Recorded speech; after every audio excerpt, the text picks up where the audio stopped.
Golf Central on YouTube is brought to you by the new Chrome Tour golf ball from Callaway. The 45th Ryder Cup may have concluded on Sunday, but the discussions surrounding the Americans' loss and the fans' disappointing actions are far from over. I'm Amy Rogers. Welcome into Golf Central. Before we begin looking ahead to this week's tour stops, which we will get to a little bit later in the show, there is still plenty to unpack from the Ryder Cup this past weekend. One of the biggest storylines coming out of the Ryder Cup was the poor behavior Saturday afternoon from a handful of fans. Rory McIlroy and Shane Lowry were the main targets of the crowd on Saturday, in which extra security had to be called in during their match. Earlier this afternoon, Golf Channel senior writer Rex Hoggard had a chance to talk with PGA of America CEO Derek Sprague about the fans and the Ryder Cup as a whole. All right, we're joined now by the CEO of the PGA of America, Derek Sprague. Derek, thank you so much for joining us, and let's get straight to it. I spoke with a member of the PGA of America this morning who said he was, quote, disgusted in some of the fan behavior last week at Bethpage. What would be your message to your membership about what happened last week? Well, certainly it's not the values of the PGA of America or 30+ thousand PGA golf professionals that work every day in this game to bring joy and laughter and fun to golf. And certainly we did not witness that last year. There's no place for it in the Ryder Cup, no place for it in the game of golf. And we certainly are not happy what happened last week. What was your plan, the PGA of America's plan for crowd control, and how did that evolve as the week went by? Yeah, I mean, we've been planning for a number of years going into this event, like we do all our major championships, of planning with law enforcement and other security agencies. And we certainly did that here for Bethpage. We knew the Ryder Cup is the biggest event in golf and transcends many sports. And we worked closely with the New York State Police. They were the lead agencies, and then we had several layers of security, including private security companies, to deal with the amount of fans, which is typical of a Ryder Cup. It's not like we had any large increase in numbers or not. And we worked with them and with a plan. And like any live sporting event, we made sure we adjusted as the days went on, and we reacted to fan behavior, including removing a number of fans from the event, or moving them away from the players that they were being abusive to and heckling. So we dealt with it swiftly and efficiently as it was made known to us.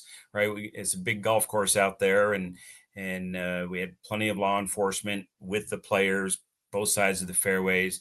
And when you're looking in a large crowd, it can be challenging to identify, but when they were identified, they were dealt with very quickly.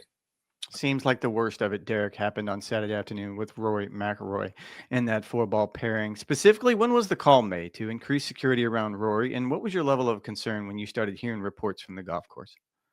Yeah, I mean, of course, as the CEO, I let our team deal with that, in the moment, let them do their job. I have an incredible amount of trust and confidence with our security consultant and our team. He was working very closely with our ops team and our New York State Police and all the agencies. And that's an example, right? When we heard those things going on Saturday, we immediately redirected more of the security forces to those matches, that whether it's Rory's match or other matches or fan behavior in parts of the golf course. And then certainly going into Sunday, we made sure that we kept that amount of security in place, and made sure that it was what we felt and our security consultants felt was the right amount of people to make sure that one, the players were safe, the fans would be dealt with swiftly if they got out of line.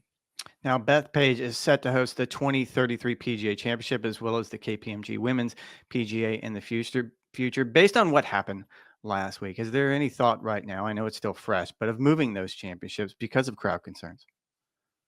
No, there's no thought of that. Bethpage Black is just a great championship layout. We have our 28 Women's PGA Championship there KPMG Women's PGA in 28, and then certainly, as you referenced, the 33 PGA Championship. We will take all our debriefs from this week, everything from logistics. We were not perfect on logistics either, and we will be looking at that as well for the next 2 championships over the next 8 years there, as well as making sure that we have the right plans in place. And that's one thing I think that we do well, is that we will just learn from this event like we learn from all of our events, and we try to make the next PGA Championship or the next Ryder Cup the best it's ever been. And that's what we intend to do here, and carry from what we learned this past week into those championships going forward. Does the PGA take any responsibility for the pre-event messaging that crowds were going to be large and loud and difficult for the European team? Well, I think we take responsibility for the fan behavior, but the message, right? New York fans, we knew going on or going into this that they're passionate, right? They love their sports teams here, and I think, and that's what sort of makes the Ryder Cup special, is that they're passionate on both sides. Rex, this was my 9th Ryder Cup, so I've been to a number of them overseas as well as here, and they are passionate on both sides. And certainly we had a small number of fans that crossed the line here this past week. So I don't think it's indicative of every fan there. I've received emails and text messages. Fans had great experiences this week and sending thank yous. And so whether they weren't in the heat of the battle with those particular matches that may have had some people cross the line. So it's been mixed, but certainly we want to improve, and we do know that the fans are very passionate in that market, and but there are no plans to change the venue. It's just a great venue. Well, and to be fair and to weigh both sides here, why is Bethpage Black as a venue for the PGA of America, whether if that's for the Women's Championship or the PGA or even maybe a future Ryder Cup, why is it important enough to maybe offset some of those? And you pointed out it was a pretty small minority of the crowd who was over the top, but how do you weigh that? Well, as far as selecting Bethpage as a venue, Yes. yeah. Again, I think this is a great example. When we announced 28 and 33 major championships, it's just a great example of a private and public partnership. And having 5 great golf courses at Bethpage, and Bethpage Black obviously standing out as a great championship venue. It has a lot of space there, has a lot of space for our vendors and corporate hospitality.